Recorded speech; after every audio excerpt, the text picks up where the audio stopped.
কোনো একজন ব্যক্তি একটি কথা বলেছিলেন, যদি তোমার বন্ধু কোনো কারণে উদাসী থাকে তাহলে তার পাশে কিছুক্ষণ অন্তত বসো। ব্যাস, এইটুকু কাজ করলেও তার অনেক শান্তি হবে। তো বন্ধুরা, আজকে এমন একটা গল্প বলবো যেটা শুনলে বুঝতে পারবেন আপনার প্রকৃত বন্ধু কে। গল্পটা ছোট, কিন্তু আপনার চিন্তা ভাবনাই বদলে দেবে। একজন পিতা তার একমাত্র সন্তানকে নিয়ে টেনশনে ছিলেন। তার অজস্র বন্ধু-বান্ধব রয়েছে, কিন্তু একজনও কাজের বন্ধু নয়।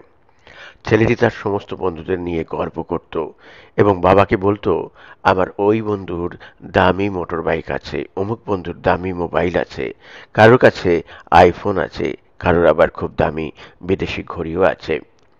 সব সময় তার সেই বন্ধুদের প্রশংসাই করত। ছেলেটি বাবাকে ব্যঙ্গ করে বলতো, বাবা, তোমার তো কোনো বন্ধুই নেই। বাবা বললেন, কেন, আছে তো, আমার সব থেকে বেস্ট ফ্রেন্ড রাজু। ছেলেটি বলে, ব্যাস ওই একজনই রাজু আঙ্কেল, আর তো কাউকে দেখি না। আমার কতজন বন্ধু জানো? প্রায় 30 জন। বন্ধু ছাড়া কি জীবনে বাঁচা যায়? ছেলেটির বাবা ভাবতে থাকে, একে কি করে বোঝাবে যে বন্ধু কথার মানে কি। বন্ধু সবসময় নিঃস্বার্থ এবং ভালো মানসিকতার হতে হয়।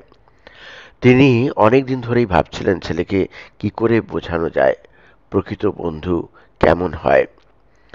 একদিন বাবার মাথায় একটা বুদ্ধি আসে। তিনি তার সন্তানকে ডেকে বলেন, তুমি বলছিলে না তোমার সব ভালো ভালো বন্ধু আছে, একটা বন্ধুত্বের পরীক্ষা নিয়ে দেখা যাক তোমার প্রকৃত বন্ধু কি। ছেলেটি বাবার কাছ থেকে এই কথা শুনে বলে, বন্ধুত্বের পরীক্ষা, তার মানে? বাবা বলেন, মানেটা তুমি পরে বুঝতে পারবে, এখন তুমি একটা কাজ করো।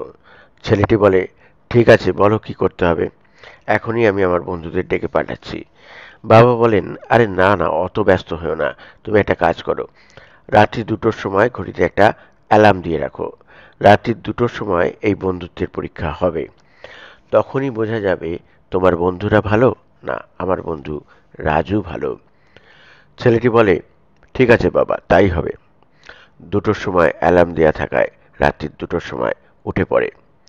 বাবা বলেন, চলো গাড়িতে করে ঘুরে আসি, চলো তোমার সব থেকে বেস্ট ফ্রেন্ড কে আছে তাকে ফোন করো। বাবার কথা শুনে ছেলেটি ফোন করে, কিন্তু কেউ ফোন রিসিভই করলো না। ছেলেটি বলে, ঘুমোচ্ছে বোধহয়, এত রাত্রে ডিস্টার্ব করাটা ঠিক নয়। বাবা বলেন, ঠিক আছে, তুমি তার বাড়িতে চলো। বাবার কথা শুনে ছেলেটি তার বেস্ট ফ্রেন্ডের বাড়িতে পৌঁছায়। বাড়িতে পৌঁছে ডোরবেল বাজায়। বন্ধুটি উপর থেকে জানলা দিয়ে দেখতে পায় তার বন্ধু এসেছে। কয়েক সেকেন্ডের জন্য লাইট